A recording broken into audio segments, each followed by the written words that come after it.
अरे किशन भैया, क्या हुआ? बड़े उदास दिख रहे हो। सब ठीक तो है? अरे भूमि बहन, क्या बताएं।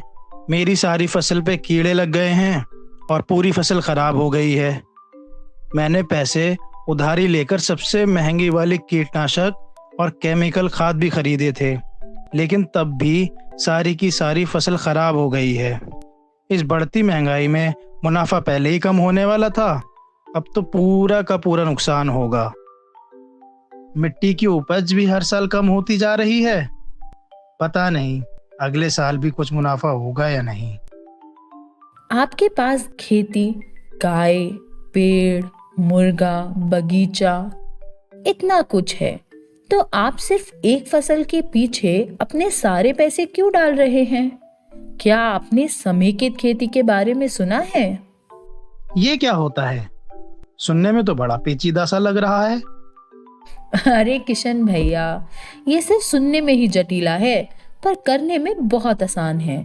इसका मतलब कुदरत के नियमों का पालन करते हुए खेती करना। जिस तरह एक जंगल में अलग अलग प्रकार के पेड़ पौधे और जीव एक दूसरे की सहायता करते हैं, उसी तरह हम हमारे खेत और उसके आसपास की चीजों का उपयोग करके हमारी फसलों को तंदुरुस्त बना सकते हैं और साथ ही साथ ढेर सारे पैसे भी बचा सकते हैं। अच्छा, कैसे?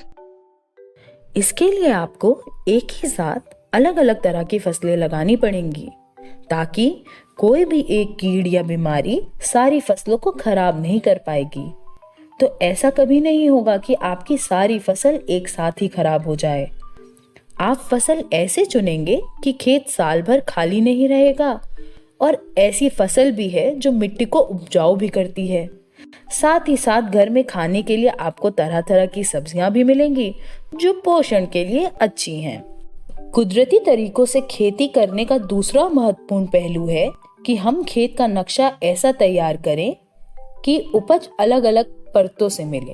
जैसे अगर हम छोटे से बड़ी फसलों को पूर्व से पश्चिम की ओर लगाते हैं, तो बड़ी फसलें छोटी फसलों को ढकेंगी नहीं और उनको ज्यादा समय के लिए सूरज की रोशनी भी मिलेगी।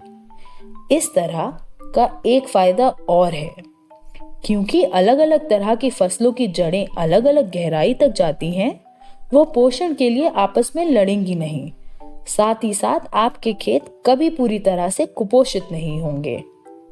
तालाब के ऊपर पोल्ट्री रखेंगे तो मुर्गी का बिट उन जीवों को उगने में मदद करेगा जिन्हें मछलियां खाती हैं। बहुपरत होने से ऐसा संबंध बनाने का भी मौका मिलता है। तो आप बोल रहे हो खेतीबाड़ी का मतलब सिर्फ फसल नहीं है? बिल्कुल नहीं। आपकी इनकम अगर अलग अलग जगह से आएगी तो आपका रिस्क भी कम होगा, और तो और आप तरह तरह का खाना उगाएंगे तो आपका न्यूट्रिशन भी अच्छा होगा। हाँ, वो तो सही है। इसका आखिरी पहलू है, हम पेड़ पौधे, पंछी, पशु, मछली, कीड़े सबको ऐसे उत्पाद के काम में लगाएं कि वो एक दूसरे की सहायता करें और पूरे खेत की उपज बढ़े। आप इससे बहुत पैसे बचा सकते हैं, और क्योंकि आप इस तरीके में सारे जैविक पदार्थ इस्तेमाल कर रहे हैं, आपकी फसलें ज्यादा तंदुरुस्त और पौष्टिक होंगी। इस तरीके में आप आत्मनिर्भर भी होंगे, क्योंकि आप बाहर से कम चीजें खरीदेंगे। पर इसके लिए प्लानिंग की जरूरत है। आपके जो भी उत्पाद के सूत्र हैं, इनको अच्छे से मैनेज करना है, ताकि आपकी जो भी परेशानी है वो दूर हो सके। ये तो बहुत बढ़िया तरीका है। आप ये कह रही हैं कि अगर मैं समेकित कृषि करता हूँ तो मेरे खाद और कीटनाशक के पैसे बचेंगे, मेरे खेत की मिट्टी उपजाऊ बनी रहेगी और मैं अपने खेत की देखभाल के लिए आत्मनिर्भर हो जाऊंगा। बिल्कुल सही। अब किशन भैया, चिंता छोड़ो और ध्यान रखना कि अपने खेत का सारा पौष्टिक खाना खुद ना खा जाओ।